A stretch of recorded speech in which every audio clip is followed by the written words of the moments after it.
Good morning, good afternoon, LinkedIn friends. Welcome to another episode of Let's Build a HubSpot Super Admin with Lucy. How you doing, Lucy? Hi everyone. Good, good. How are you, Chris?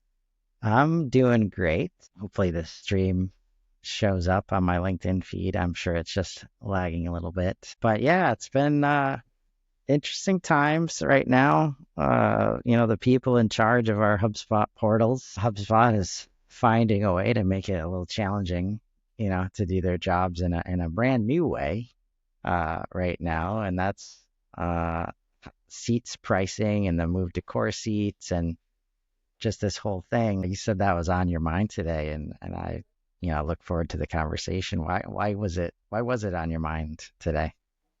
Well, I was actually thinking about two comments that someone left on our prior conversations.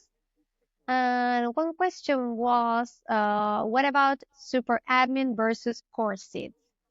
So I was thinking about starting our conversation today, saying the difference between these two and coming with, of course, seats. We can tell a little bit more. What are these new seats? What is the seats model? Why super admins should know about this? What is going to be the impact for all companies and for all HubSpot portals about this? Because this is something that is changing. If you hadn't been migrated yet, you are going to be migrated into this HubSpot contracts model. So everyone that is using HubSpot should know about this. So I think it's a perfect timing to start talking about this. And okay, so maybe starting with the super admin versus core seat, I think is not the right way to put it. It's not super admin versus core seat, but super admin and core seats. So just to clarify about super admin, that we talk about a lot about this on our first session. Super admins are the people looking after your HubSpot portal are the ones that should be advocating to have everything uh, in complementing all the limits in your account, doing data cleansing, organizing the information, guaranteeing the data integrity, among a lot of other responsibilities, right? Someone actually also in the comments said that super admins should be problem solvers. I agree and disagree at the same time because problem solving is one side of a super admin's role.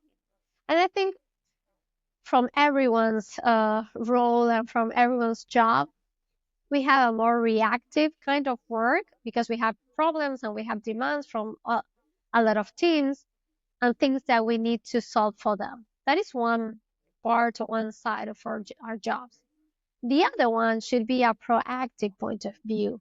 So when we are not receiving all of these inquiries and problems and things that we need to solve for others, what are we going to propose? What are the new things that we can say? All the teams and the business, the improvements that we are seeing possible in the account. So those are the things from the proactive point of view. So the super admin's role is not only the super admin permits level in the portal, it's a role, actually, it's a job. Maybe we have talked about this that maybe could be confused with the old IT guy, the technical people in the team. No, this is kind of like a hybrid understanding technology, understanding the CRM, but also understanding the business needs.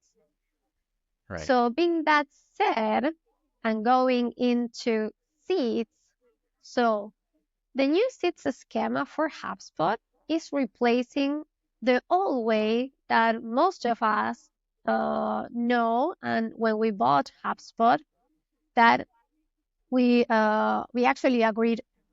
Meaning what? When you were buying Sales Hub Pro, you used to have 5 seats for sale. When you used to buy Service Hub Pro, it came with 5 Service Hub Pro seats. So right now, the new seats model is letting all of us, or at least new customers, and I'm going to talk about the rest of us, the rest of the mortals that we're already using HubSpot, The new model is allowing new customers to buy individual seats. So you can access Sales Hub only for one person, or you can access Service Hub only for one person.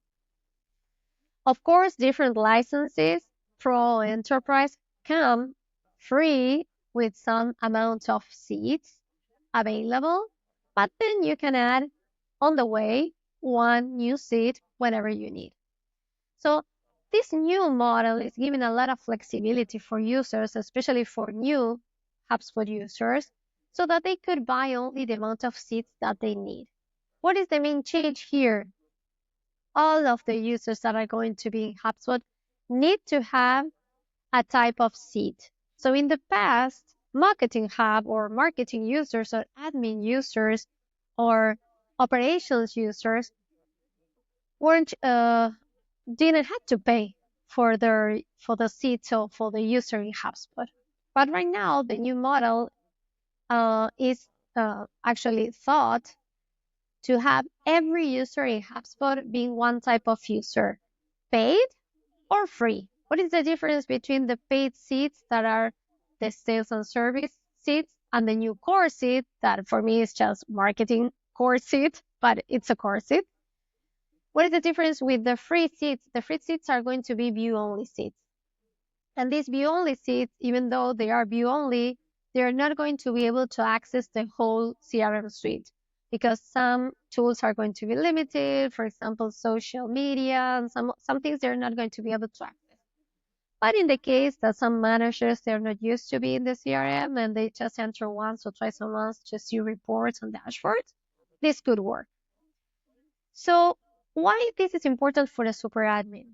Because if you're a super admin of a company considering buying HubSpot, you need to have perfectly clear a list, an Excel or whatever you like to have, perfectly clear every user who is going to be, what are the responsibilities that they have, what do they need to be doing in HubSpot, and the type of seat that they are going to need. Because as I mentioned, every user in HubSpot is going to need a seat, even if it's a view only, a core seat, or a sales or a service hub seat. So you need to know all of that to be able to calculate and to estimate, of course, the cost of the licenses, right? So you And need to have a plan, sounds like, for how yeah, users are going to be working in HubSpot. And I think that's like back to your earlier statement about why you're not always a problem solver is you're going to run into situations. And again, we're talking about full platform now where somebody new comes in from sales or service or even a leadership team and they try to go into Hub. First of all, you have to decide before even bringing them into HubSpot, like the free seats are over. So do they need to view stuff or do they need to like basically use the platform at all? yeah, And then as you're thinking about that, like where my mind goes is if people are already in there and they say something like, "Oh, I want to be able to do this thing. Can you help me do that?" Right? It's usually permission to edit or permission to view. And now as the organization changes, like that's you might be able to advise from an admin perspective, but you've got to run that through like sales manager or some other person is deciding whether or not that person should be able to do that. And it's not as flexible now in terms of a lot of times that's going to relate to cost cost changes, right? Which is not shouldn't be a scary thing, but it's an awareness, right? And if you kind of let that come to you and then you have to clean up the mess, it's going to be a lot harder to manage, that experience that the users are having. yes, and actually it's also a matter because sometimes we think about cost only of the money of the licenses, but when you think about cost in time, if if view only users know as they are not going to be able to edit anything in the CRM, not even the dashboard filters, they are going to be asking always someone to do that for them. So who is going to be that person? So this Yeah. could end up again being the funnel, the next bottle, the I don't know. The problem is that everyone is going to be demanding things from you, and you're not going to be able to have more time to do that. So this needs to be pretty clear and straightforward from the beginning, just to know the expectations and to know that the consumption of time that this could end up being for someone in the team. Maybe it's not the super admin, maybe it's the sales manager, maybe I don't know, whoever it is in the team, they need to know that maybe all of those view only users are going to need either way things to be done in HubSpot, and someone needs to help them do that. Yeah. So that is something, yes, really, really important to know. And of course, again, as part of a lot of marketing managers and sales managers, these new costs need to be part of the annual budgets. Because maybe in the past you weren't considering, oh, I have a lot of free users that they can still do things. Maybe they don't have a sales pro license, so they don't have sequences, and maybe they can see only 5 templates. Right now, no, it's all or nothing. So right now Yeah. you need Oh, to have that in mind when you are actually building your annual budget for licenses and all your tech stack and things. So right. And again, this is like where your job is awareness because you're not always in charge of those budgets. And I've actually, had this challenge in the past where there's a disconnect because we can't all have like an inclusive budget if we could just all move to growth budgets, like where it's not about marketing, sales, or service and who's in charge of that would be so great, but we're not there. So it's hard when you have people talking about like, oh, we want quoting features. We want to be able to quote better.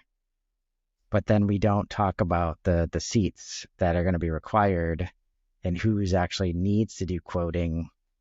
And so definitely getting clarity for your teams is super important because it's not just switching on and off and because everybody needs a seat, it's not like, oh, I can just get this other person, to do this extra thing now. Like it creates structure that I think is needed for where HubSpot's going, but all these things are why the awareness piece is so important for super admins. It's also why if you're starting from a place or the organization is asking you to be in charge of all these different hubs, it's not a good place to start from because you have marketing leaders, sales leaders. They need to know what's going on in these hubs and they're making a lot of decisions too. yeah, I think regarding to what you were saying, I think this will, in the end, be something very positive because of a lot of clarity in who and why is entering and having access to a CRM. Because every day I see a lot of accounts with the agency that we used to work with 10 years ago. Oh, no, yeah, they're still in the CRM. They have super admin. So there's no control over the users. There's no control over super admin permits levels or not. So sometimes, you know what, how it's said, if something is free, you don't value it actually. So sometimes if we have a lot of free users, we're not actually not even paying attention to who is accessing our portal. So right now that you're going to have to pay for every user, maybe you're going to pay a little bit more attention to that. And Yeah. maybe you're going to be more organized about when to take the access, when to give the access, when someone needs to be deactivated and erased, because deactivated users are another thing to talk about, maybe another conversation, um, but the way we are organizing users in the CRM needs to change by force because of this new model. But this, in the end, is going to be better on how companies organize their CRM users. Yeah. And So, there'll be a lot of opportunity because I think like um if we can understand the HubSpot perspective for a minute, the amount of value that people were starting to get, especially with AI coming, like the amount of development that you were getting out of a free CRM seat was pretty insane. It Yeah. still is now until you get moved to this model. But it created confusion around things like they would develop things for CRM records. And if they really wanted you to get money back for it, they would have to assign it to one of the hubs, right? Because that was the only way that they could charge for things. The thing that comes to mind that was always frustrating for me is like CRM cards are cool. Like, why do I need like a sales enterprise or service enterprise license when I don't use any of the other tools? There was a lot of things like that where now that they create this core seat, I basically think about it like a CRM a seat where it's like there's going to be functionality that they continue to develop and you don't necessarily need, enterprise seats anywhere else to take advantage of those. So it was like you do at some point they were going to have to monetize all the AI development that was happening. Uh, I think this is the way to go, but again, it's going to be a couple years before it's probably super clear. But Well, yeah, I think that the good thing here is that, and don't let anyone in HubSpot sales team hear me, is that as you're not going to be able to buy individual seats, let's just say that you have your whole team in Pro, you're not ready to move into the whole team into Enterprise. You can just buy one Enterprise seat, access all the Enterprise features by the cost of only one Enterprise seat, and unlock custom objects, custom cards, a lot of advanced features and functionalities. So it's actually getting cheaper, if we say, more accessible and flexible to buy and to upgrade. And actually, sometimes you don't need to upgrade. I think that one of the main things, usually in sales teams and in service teams too, is that only managers want to have more advanced functionalities than the rest of the team. And in the past, with the current actually kind of licensing and contracts, either if you move the whole hub into enterprise or you stay in pro. yeah, So this was not possible. Of course, there are some tricky parts because once you buy enterprise seats, you are going to need to keep buying enterprise seats. So there is kind of a trick or a once you go up, you kind of go down again, kind of like that. But well, this could unlock a lot of opportunity for a lot of accounts that didn't have the budget to move into a 300 or 3,000 more by month with enterprise hubs, but you really needed the functionalities. And we see a lot of this in SaaS industries, in real estate industries, that they need custom objects and custom integrations. So this could be really an entry, a little entry barrier for a lot of accounts to move into enterprise. So it's not everything is bad here. I think there's a lot of new potential opportunities. It's just that the game is changing a little bit, so we need to understand the new rules in order to know how to play and to navigate them. So I think that the role of the super admins is understanding how this new model is going to work and what are your possibilities. So the same way you currently know your HubSpot license and what tools you have and what features you have, and the ones that are available in enterprise so that you can consider proposing new things or new hubs. Well, the same way, you're going to need to understand the seats model, how this is going to work for your company. So let's talk about a little bit what happens to all the current customers, because for the new customers, it's going to be easy because they don't know the old model. So they're going to start with this new, let's just say clean slate, and they don't know the past. But for all of the current users, so there is a current plan of HubSpot that it just started this quarter of migration of current customers into this new seats model. So there's a little bit confusion about who is going to be first and who is not, because first they said there were some countries, then they said there were some type of accounts, and today I enter one starter client account and they were already migrated. So there's a lot of confusion still here, but long story short, at some point now or next year, you are going to be migrated. All of us are going to be migrated into the new seats model because it's the new way they are actually doing their content. So what do we need to consider here? So again, what should every super admin in all of HubSpot portals should be doing? This list of all the users that are currently in the CRM. What are they doing? What are the tools that they are needing every day? Why should they be users? And start mapping or thinking about what type of seat they are going to need. Is it a free seat, view only? Is it a core seat if they need to be doing things in the CRM, building lists, creating properties, doing workflows, or is it a sales and a service seat? Sales and service seats are also core seats, but also being able to be assigned the service or the sales hub. Core seat, not necessarily if they don't have the access to service or to sales, they're just going to be core seats for marketing and for the CRM. So what we all should be doing is just listing all of our users and understanding what type of seat they should.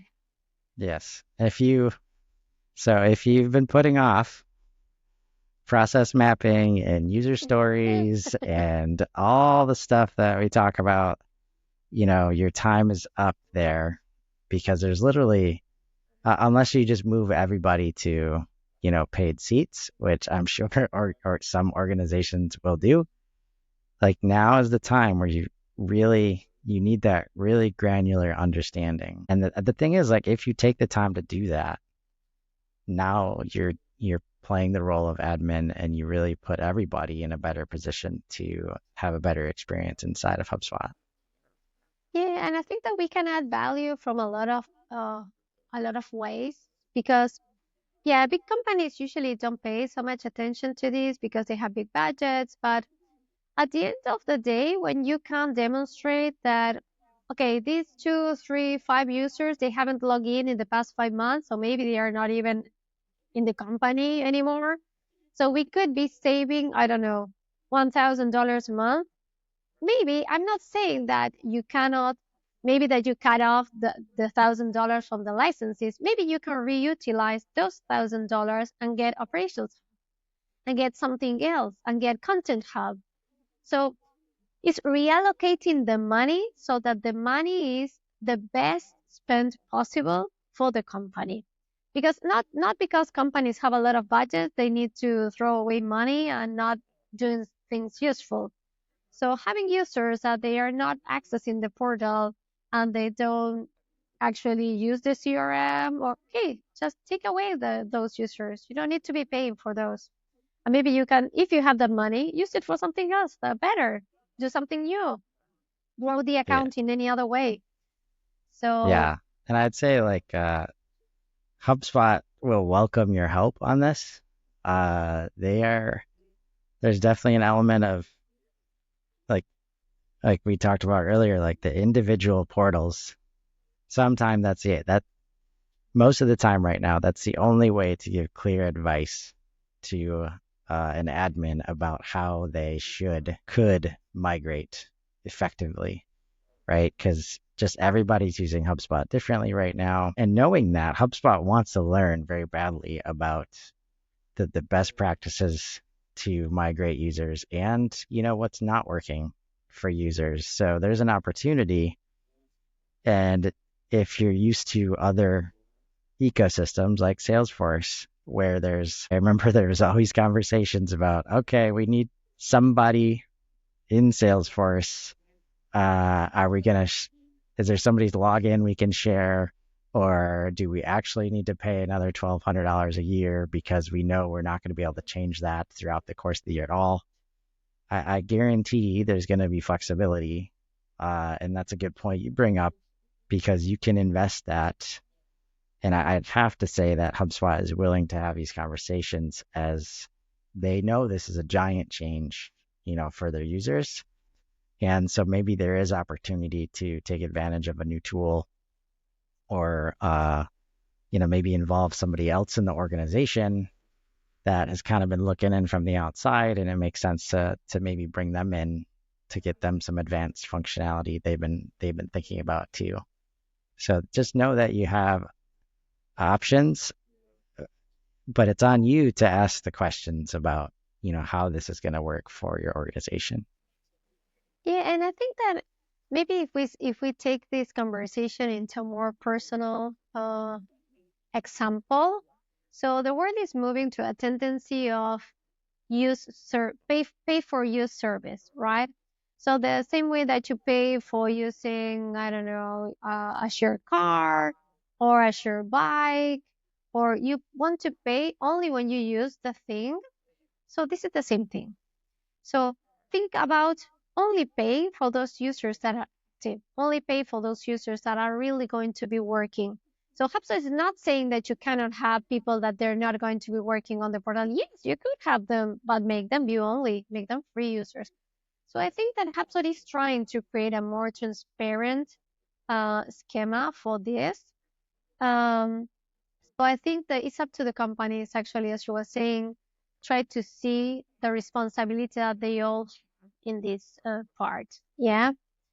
So a lot of companies are going to be beneficiated because of this new model, especially the ones that have small teams, because in the past, as I mentioned before, you used to pay for Sales Pro or Service Hub Pro having 5 seats, but maybe you only have 2 person or 3 people in the team that so you didn't need the 5 seats. So right now you're just going to pay for 2, or for 3, or for 1. So this is better for small teams. But what happens with big teams? What happens with the companies that have 500 users, 200 users, 50 users? Okay, so this could impact in some way, but I think that in this first migration stage, HubSpot is going to try to do their best effort, and they are actually assuming the compromise on migrating without impacting your monthly cost. So they are going to try to move you to the seats schema without making you pay more. But they are going to be taking a look at the users that you have and trying to identify which ones they are going to give you for free and which ones not. So I believe that the criteria or the things that they are going to be seeing is users that log in, someone that didn't log in for the past 4 months. Maybe they are going to suggest having them as view only. So they're not going to give you a user for free, a course it for free. So there are going to be conversations and negotiations. So be prepared for that. So because there's nothing worse than when you go to a discussion or a negotiation and you didn't prepare yourself. So be prepared. Say, okay, I have these users, they haven't logged in a while, but they are the stakeholders, they are the managers, they are the owners. So we need to have them as core seats. Or maybe you actually said, okay, now yeah, we realize that this we can take them. So Yeah. HubSpot is going to have to consider a lot of things and doing their best effort, but let's just try to meet them in the middle and try to make the conversations and negotiations the best way possible, right? Yeah.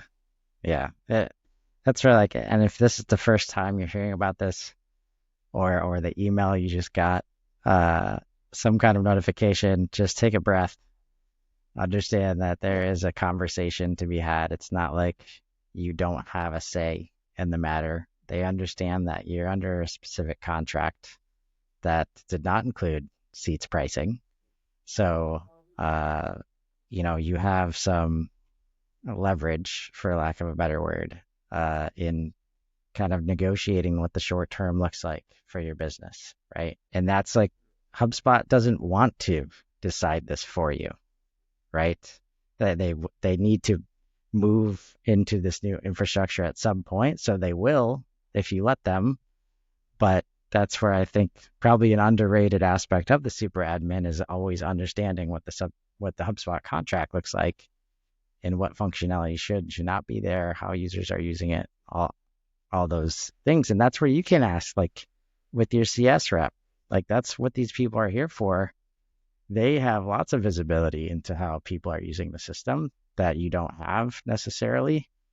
So just work with them because they want you to be successful, with your investment in the platform too. Yes, so I think that what you said is, and actually the reality is that the migration is imminent. So all of us are going to migrate. So if we get involved in conversations, we are all going to receive, depending on our licenses, an email 60 days before. So we have 2 months to start having these conversations with HubSpot team.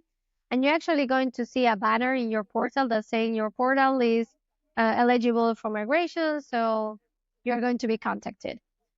Or if you were already migrated, because some small accounts have already been automatically migrated, you're going to see a blue banner in the billing area. So if you don't know, just go into your billing area and take a look at there if there's a banner there saying that you are eligible and you're going to be migrated, or if you have a blue banner says that you were already migrated.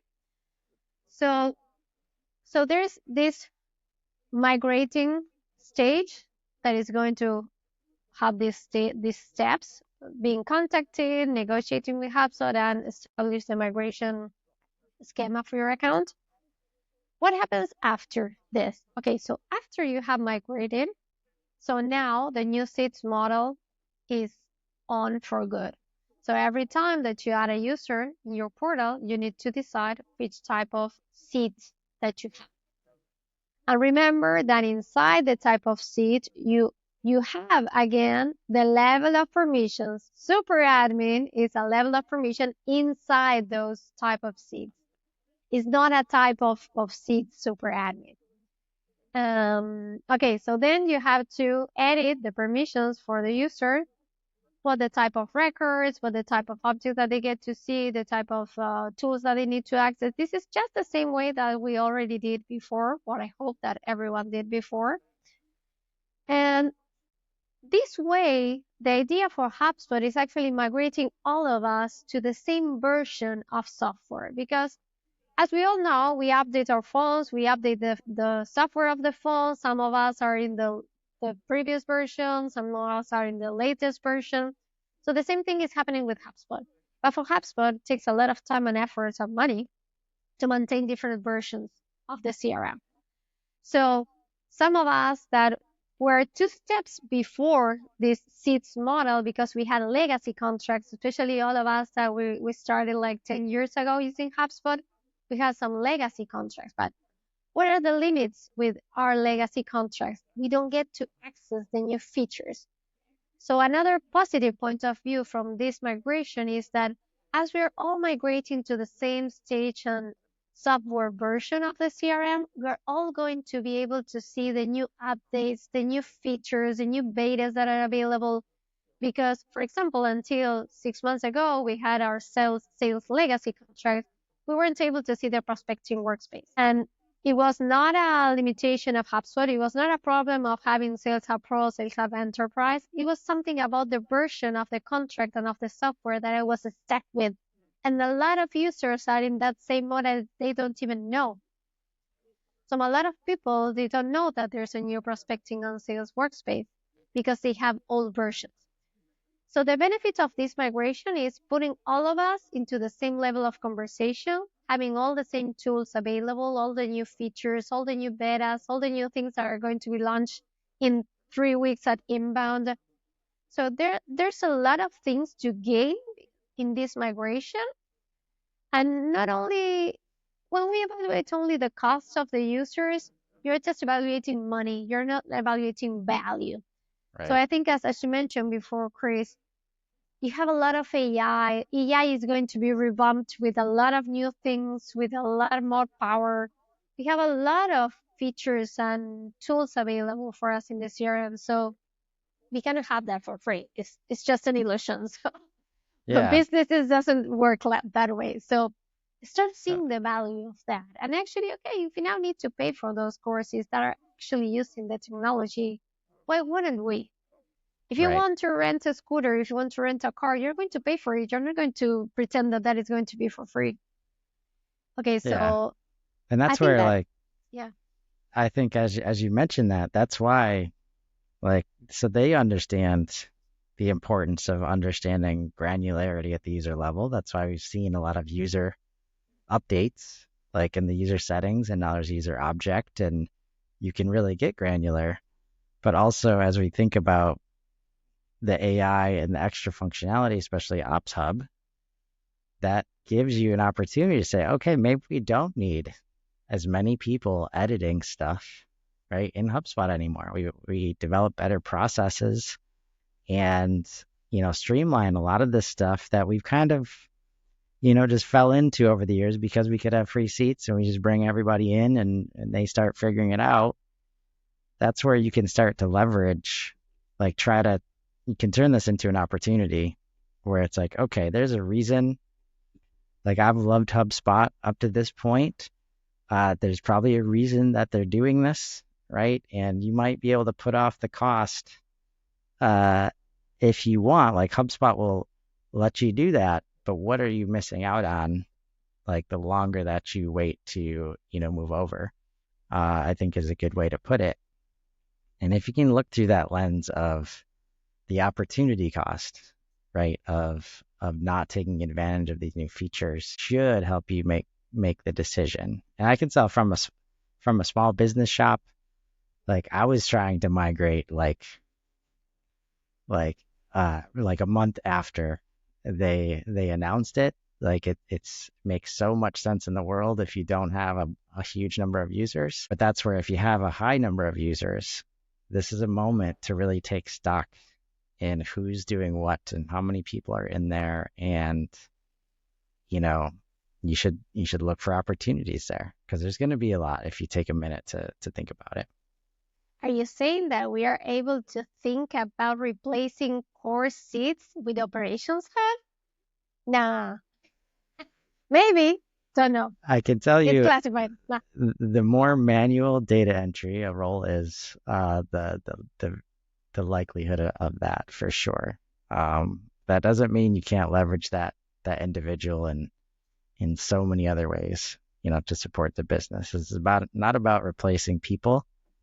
It's about enabling growth and, scaling in a sustainable way.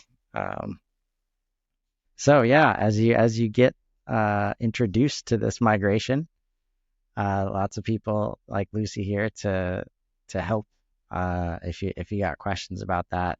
But as you're thinking about it, take a breath after the surprise or whatever emotion comes up, and look for the opportunities and let's grow.